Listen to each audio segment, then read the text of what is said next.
내일은 봄입니다.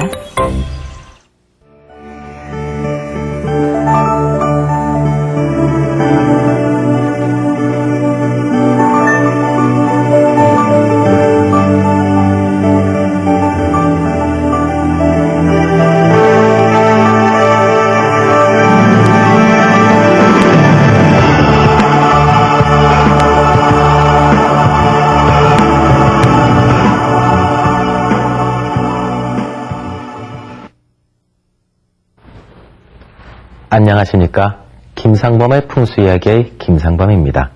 지난 시간에는 육식각자와 나경의 기초에 대해서 알아보았습니다. 이번 시간에는 나경의 4층의 글자 배치와 그 다음 각 층들의 간단한 내용 그리고 좌향의 의미에 대해서 알아보는 시간을 갖도록 하겠습니다.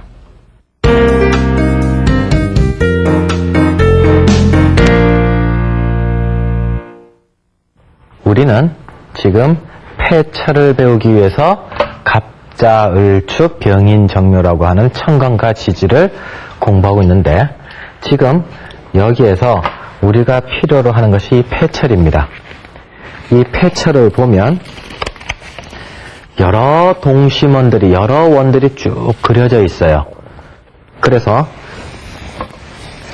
원이 총 작은 원서부터 점점점 원이 커나가면서 이 바깥에까지 큰 원이 있게 되는데 여기서 제일 작은 원을 1층, 그 다음 두 번째 작은 원을 2층, 3층, 그 다음 여기 까만 글씨 쪽으로 바탕 글씨로 되어 있는 것들이 4층, 그리고 5층, 6층, 7층, 8층, 9층 이렇게 크게 나가게 됩니다. 그래서 1층서부터 밖으로 나갈수록 9층, 9단계까지 있다고 해서 9층 폐철입니다.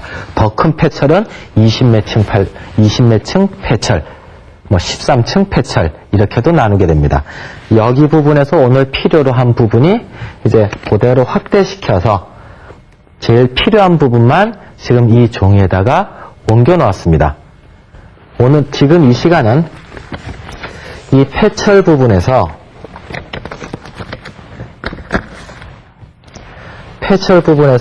1층, 2층, 3층, 4층 부분에 필요한 부분을 여기를 그대로 이제 해놓은 것입니다. 이것들이 폐철의 기준이 되는 층이 됩니다.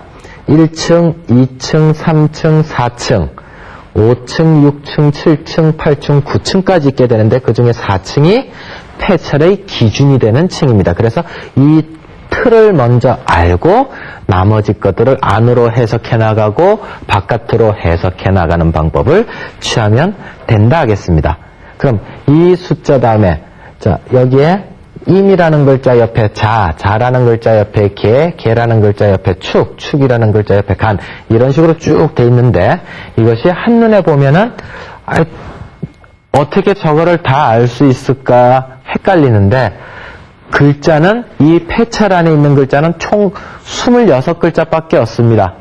9층의 폐철 안에는 글자가 한자가 26글자밖에 없어요. 우리가 알고 있는 글자 청강글자, 가불병정이라고 하는 글자 총 10가지가 있습니다. 그 다음 자축인묘진사오미, 신유술해라고 하는 글자 12글자가 있습니다. 그 다음에 8개에서 따지는 글자가 있습니다. 건, 곤, 간,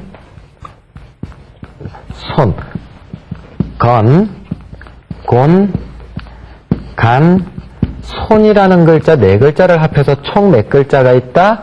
26글자밖에는 없습니다. 그 중에 이 안에 들어간 글자는 총 24글자입니다.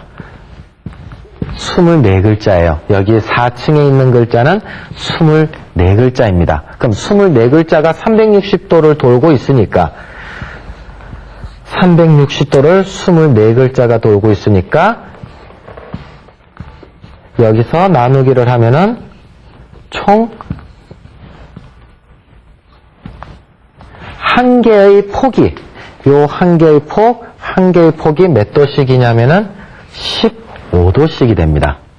자, 그러면 여기에는 글자 배치가 어떻게 되어 있는지 한번 살펴보도록 하겠습니다.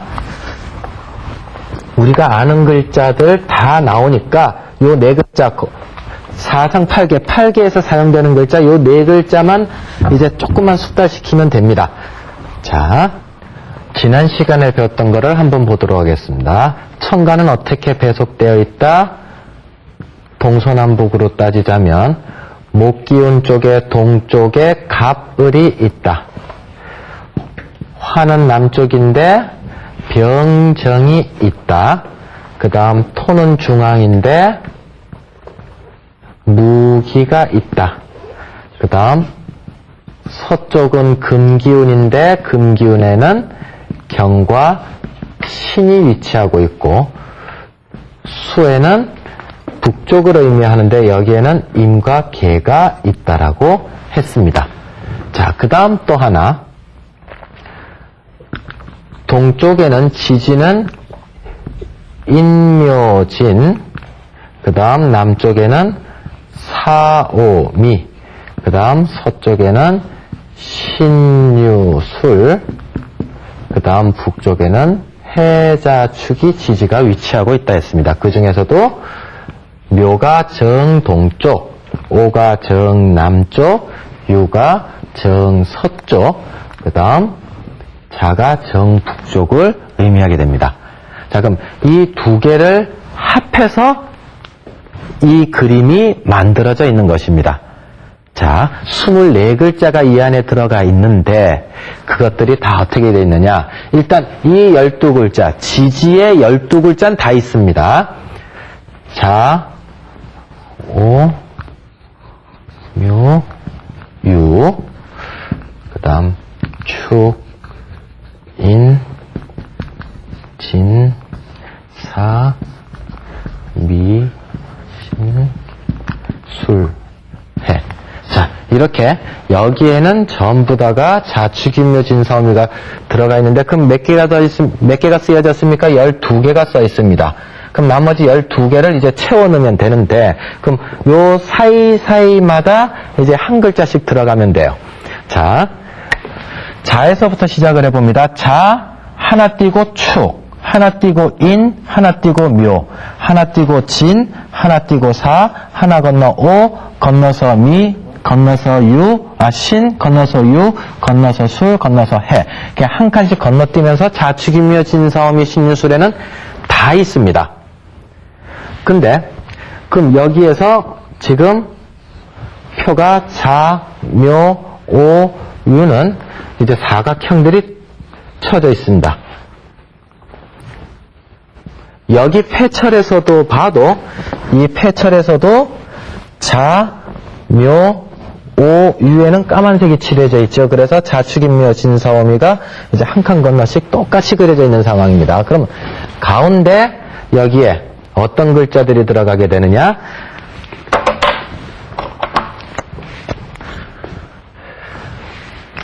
이제 이쪽에 청강글씨를 한번 집어넣도록 하겠습니다. 자, 동쪽에는 갑과 을이 있다 했습니다. 그럼 요 묘라고 하는 글자 아래 위로 갑, 을을 이제 집어넣습니다. 그 다음 남쪽에는 병정이 있다 했습니다. 요 사각형 친 오라고 하는 글자 양옆으로 병정 요렇게 쓰면 되고 토는 중앙이로서 무기가 들어가 있는데 여기는 뭐가 있습니까? 바늘이 있죠. 그러니까 바늘이 있는 자리는 무기가 들어갈 자리가 없으니까 요 글씨는 빼고 그 다음 서쪽으로 갔을 때는 청강글자 경과 신이 어디 위치하느냐? 요또 사각형 친 글자 아래 위로 경과 신이 들어가 있습니다. 그 다음 자 또 사각형 친 양옆으로 임과 개라는 글자가 이렇게 배속되어 있습니다. 자, 한번 보겠습니다. 묘라는 글자 아래 위로 갑을 여기 써 있습니다. 그 다음 오라고 하는 글자, 이 사각형, 까만색 사각형 글자 양옆으로 병정. 그 다음 무기라고 하는 것은 없고 여기에 글씨가 쓸 수가 없고, 유라고 하는 까만색 친 글씨 양옆으로 경과 신.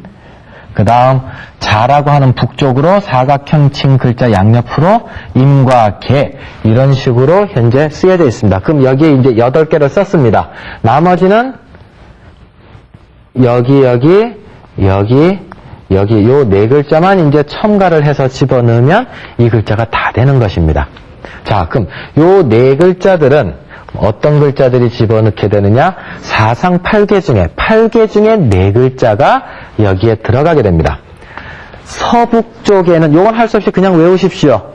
서북 쪽에는 건이라고 하는 글자가 배치하게 되고, 그 다음 이쪽에는 간이라고, 동북 쪽에는 간이라고 하는 글자가 배치하게 되고, 다음 동남 쪽에는 손이라고 하는 글자가 배치하게 되고, 서남 쪽에는 땅을 의미하는 곤이라고 하는 글자가 배치돼서 전부 다가 한 바퀴 빙 돌면서 15도 각도씩 있는 것입니다. 자, 그러면 여기에 있는 글자, 자, 서북 쪽에 있는 글자 하늘건자가 들어가 있습니다. 그 다음 여기에는 간이라고 하는 글자가 들어가 있고, 그 다음 동남 쪽에는 손이라고 하는 글자가 들어가 있고, 서남 쪽에는 곤이라고 하는 글자가 딱 들어가 있는 것입니다. 자, 우리 다시 한번 그려보도록 하겠습니다. 자, 몇 글자? 이 안에는 24글자만 있다고 했습니다. 24글자가 몇 도씩? 한 칸당 15도씩 이제 배속되어 있는데, 그런 것들이 이제 어떻게 배속되어 있나 한번 보도록 하겠습니다.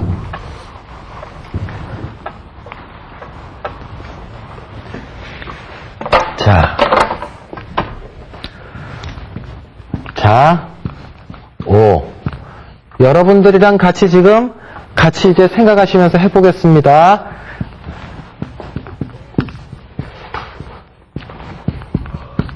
진, 사, 미, 신, 술, 해. 이랬을 때 자가 동그라미, 묘가 동그라미, 오가 동그라미, 유가 동그라미입니다. 정북쪽, 정동쪽, 정남쪽, 정서쪽입니다. 여기에서 글씨가 자축, 인묘, 진사, 오미, 신유, 술 해는 12글자가 다 있다 했습니다. 그리고 네모, 칭칸 양옆으로 청간글씨, 갑을병정이 들어간다고 했습니다. 이쪽은 묘는 동쪽이고 나무니까는 청간에 갑을이라는 글자가 들어가게 되고, 오라는 글자는 화의 기운이니까 청간에 화, 병정이 들어가게 되고, 무기는 여기 나침판 바늘이 들어가니까 못 들어가고, 유자리에는 금의 기운의 성질을 가진 금과 신이 배치하게 되고, 그 다음 자 양옆으로는 수의 기운인 임과 개가 위치하게 됩니다. 그 다음 비인 것은 이쪽에 4개, 이쪽에 4개가 있게 되는데, 여기에는 8개라고 하는 글자 중에 4개를 사용해서 서북 쪽에는 건, 동북 쪽에는 간, 동남 쪽에는 손, 서남 쪽에는 곤이라는 글자로 만들어져서 이 24글자가 쭉 한 바퀴 돌아가게 되는 것입니다. 그래서 항상 기운이 어떻게 돈다? 자축인묘진사오미 신유술에, 자축인묘진사오미 신유술에, 이런 식으로 시계 방향으로 쭉 돌게 되는 것입니다. 이 기준층을 가지고 나머지 패철들을 계산하면 된다 하겠습니다.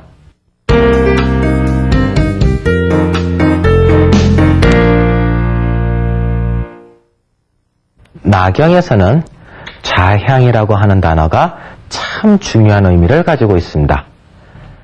나경에서 이 좌향이라고 하는 말은, 나침판을 사용해서 우리 건축물이 어디 방향으로 향할 것이냐, 남향을 할 것이냐, 동향을 할 것이냐, 동남향을 할 것이냐. 우리 집 전통가옥이라면 대청마루가 동향을 할 것이냐, 남향을 할 것이냐, 서향을 할 것이냐 따지는 것이 이 좌향입니다. 그래서 좌, 앉을 자자, 어디에 앉아서 대청마루나 안 그러면은 우리 집 센터에 앉아서, 즉 우리 집이라고 하는 혈자리에 앉아서 어디를 바라볼 것이냐 하는 겁니다. 우리는 그냥 남향집, 동향집, 다음 동남향집이라고 이야기를 하지만 패철에서는, 나경에서는 이것보다는 좀 더 세분화시켜가지고 우리 좀 전에 배웠던 이 글자를 사용을 해서 방향을 정하게 됩니다. 자, 그러면 정남향집이다라고 하면 이제 어떤 집이 될까요? 자, 여기 전통가옥이 있습니다. 서원의 강당 형식을 만든 집인데 가운데가 대청마루고 이쪽에 이제 방들이 하나씩 있습니다. 그리고 앞면이고 그 다음 이쪽 뒤가 뒷면입니다. 그래서 지금 집이 어디를 향하고 있다? 빨간색을 가지고 화살표를 표시했습니다. 뒤에서부터 앞쪽을 향하고 있다. 이것을 가지고 이제 설명을 하겠습니다. 자, 정북쪽, 정동쪽, 정남쪽, 정서쪽이다. 그러면 이렇게 되어진 집은 우리 그냥 일반적인 말로는 정북쪽에서 정남향에 있으니까 남향집이라고 이름을 하게 되겠죠.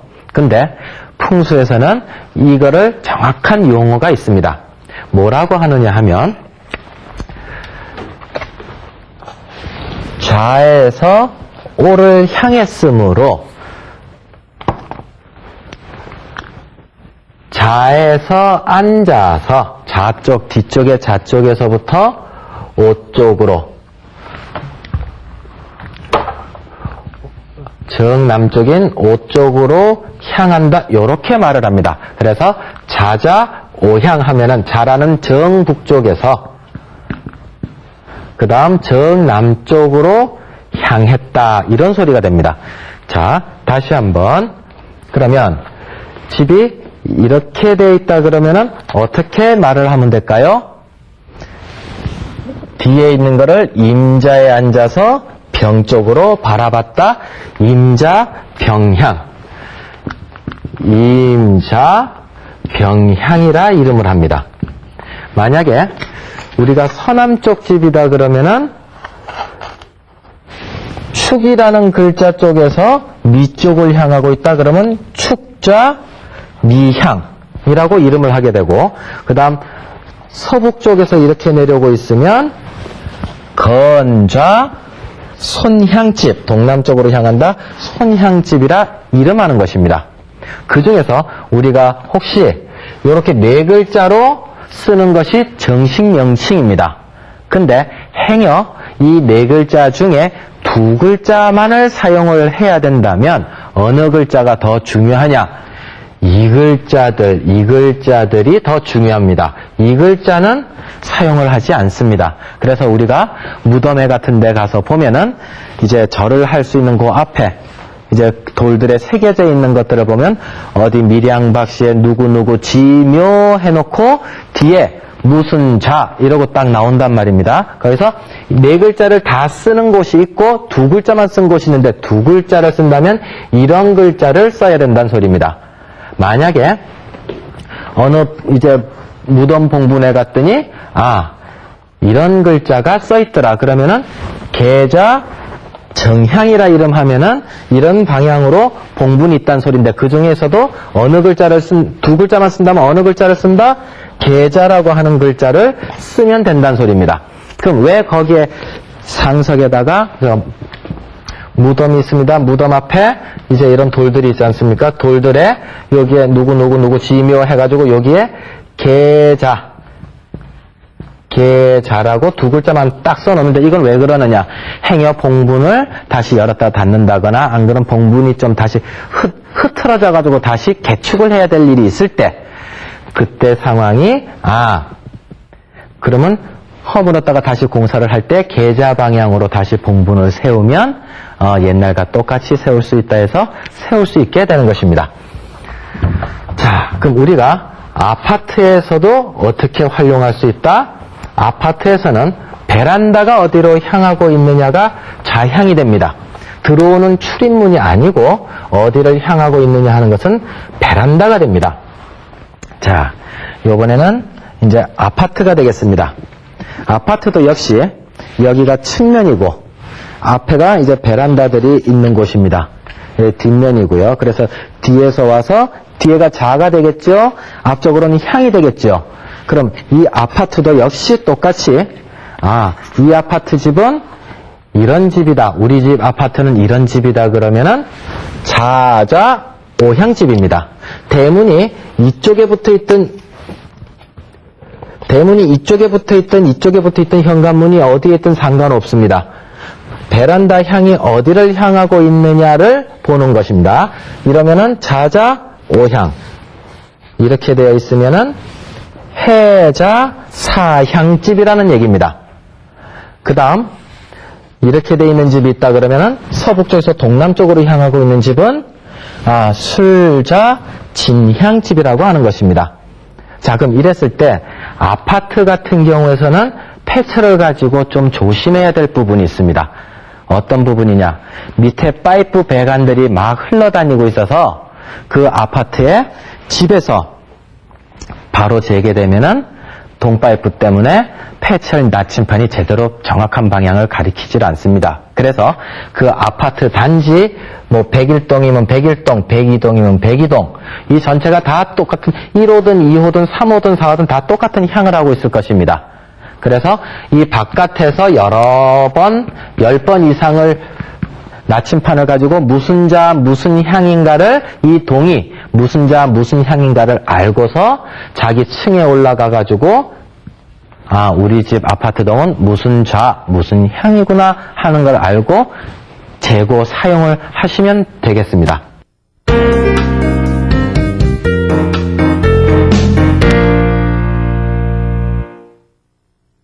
이제부터는 나경, 9층 나경에 대해서 이제 각각 층에 대해서 간략히 알아보도록 하겠습니다.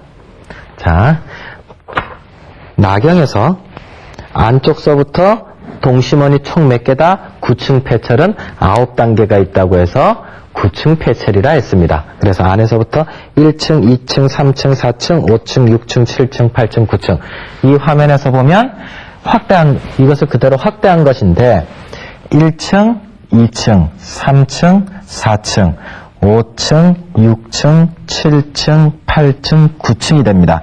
여기는 이제 복잡한 글들이 많아서 제가 굳이 쓰질 않고 층으로만 표시를 했습니다. 자, 그러면 여기서 기준이 되는 층은 몇 층이 된다 했습니까? 이 4층이 된다고 했습니다. 그러면 이 안에는 바늘이 있게 되고 1층은 무엇을 의미를 하게 되느냐? 1층은 황천사를 찾는 데 사용을 합니다. 그 다음 2층도 황천사를 찾는 데 사용을 합니다. 이 황천사를 찾는 것은 다음 시간에 하도록 하겠고요. 그 다음 3층은 삼합오행이라고 하는 글자들이 적혀 있습니다. 이 삼합오행은 뭐냐 하면 우리가 돼지, 토끼, 양띠는 4살 차이, 8살 차이는 합이 좋다는 소리도 있죠. 호랑이, 말띠, 개띠는 또 합이 좋다는 소리도 있고 4살 차이들. 그 다음 뱀, 닭, 소띠 4살 차이들, 8살 차이들. 그 다음 원숭이, 쥐, 용띠들이 또 4살 차이, 8살 차이가 돼서 합이 좋다 하는 식으로 된 글자들이 있는데 그것이 삼합오행층입니다. 그 다음 4층은 그야말로 기준층입니다. 기준이 되는 층으로서 제가 요 돌아가는 것까지 다 설명을 드렸었습니다. 그 다음 5층은 요 제가 빈 공간인데 여기는 이제 빈 공간으로 제가 적어놨는데 5층, 7층, 9층은 제가 빈 공간으로 그려놨는데 실질적인 폐철에서는 글자들이 빽빽하게 적혀 있습니다. 그래서 요 빽빽한 글자들을 다 적기가 어려워서 여기는 안 적어놨고 여기에 있는 5층, 7층, 9층은 이제 무덤에서만 사용을 하는 것이 됩니다. 그래서 여기에 칸수는 이제 총 72칸짜리가 있습니다. 천산 71형이 있고, 그 다음 6층은 뭐와 관계가 돼서 또 풀게 되느냐? 황천살과 관계가 돼서 풀게 되고요. 그 다음 7층은 이건 또 무덤에서 이제 보게 되는데, 이것은 이제 60칸짜리가 있어가지고 투지 60용이라고 60칸짜리를 가지고 사용하는 방법이고, 그 다음 8층은 또 황천살과 연관이 돼서 사용을 하게 됩니다. 그 다음 9층은 분금이라고 해서 무덤에서 사용하게 되는 것인데, 자, 그러면 황천살은 어떤 것들을 가지고 사용을 하게 된다? 1층, 2층을 계산과, 그 다음 6층, 8층을 6층과 그 다음 8층을 계산해서 쓰게 되는 것이구나 하는 것을 알 수 있게 됩니다. 폐철이 다 많지만 어떤 것은 사용을 하고, 어떤 것은 양택과 그 다음에 음택에서 전부 다 사용을 하고, 또 어떤 층들은 무덤에서만 또 사용을 하기도 합니다. 그랬을 때 제가 말씀드리는 이 황천살은 양택이든 음택이든, 지금 살고 있는 집이든 아니면 무덤이든 다 사용할 수 있는 것이므로 이것에 대해서는 또 다음 시간에 설명을 해드리게 됩니다. 그 다음 여기서 기준층이다 제일 굵은 글씨로 되어 있는 것입니다. 15도씩. 그 다음 5층, 요 빈 공간 있는 게 여기가 5층 라인이고, 그 다음 여기는 이제 7층 라인인데 총 72칸으로 되어 있고 60칸으로 되어 있습니다. 이것은 우리가 제가 형세론에서 이야기를 했을 때 태식익육, 세형혈 태식익육이라고 하는 이제 단어를 써가면서 형세론의 간용법을 설명한 적이 있었습니다. 그래서 세형혈 태식익육에서 바로 뒷자리에 혈자리 바로 뒤에 잉이라고 불룩 솟아있는 그 지점에 올라가서 이제 태식 쪽으로 바라봐서 나침판을 계산하고, 또 혈자리 쪽을 바라봐서 나침판을 돌려서 계산을 해서 좀 더 좋은 기운을 받아보려고 이제 사용을 할 때 사용을 하는 것인데, 그렇게 이제 큰 사용은 아니고요. 그렇게 뭐 사용이 많이 된다 하는 건 아니고, 그 다음 이제 9층의 분금, 이것도 역시 무덤에 사용하는 것입니다.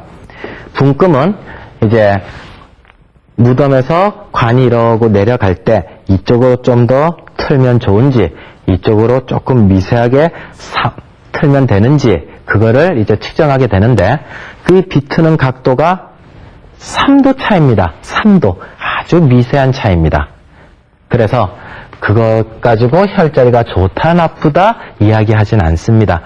진짜 형세론에서 세형혈 태식익육이 어떤지, 그 다음 형국론이 어떤지, 기본적인 자양이 어떤지를 따지는 것이지, 여기에서 너무 작은 것까지는 5층이나 7층이나 9층은 그렇게 많이 신경을 안 쓰셔도 된다 하겠습니다.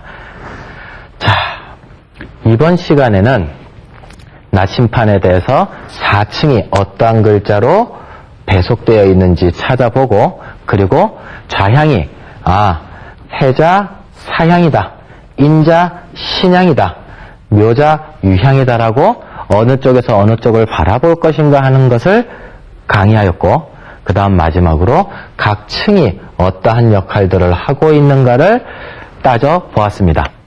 다음 시간에는 비로소 이 황천살이 궁궐에서도 사용하였고, 서원에서도 사용하였고, 사찰에서도, 전통가옥에서도 사용하였던 황천살이라고 하는 것에 대해서 알아보는 시간을 갖도록 하겠습니다. 황천살은 바깥에서 나쁜 기운이 들어오므로, 어느 방향에선가 나쁜 기운이 들어오므로 그것을 들어온다면 맞고 살고, 안 들어오는 터라면 안 맞고 살아도 된다, 그것을 공부하는 것이므로, 우리 전통 조상들이 궁궐, 서원, 사찰에서 다 사용했으므로 이건 이제 또 열심히 또 배워서 집에서도 풍수 인테리어를 해서 그쪽으로 브라인드를 치거나 화분을 놓거나 커튼을 치면 되는 것입니다.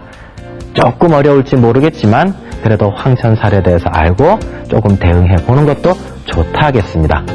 오늘 강의 여기서 마치겠습니다. 감사합니다.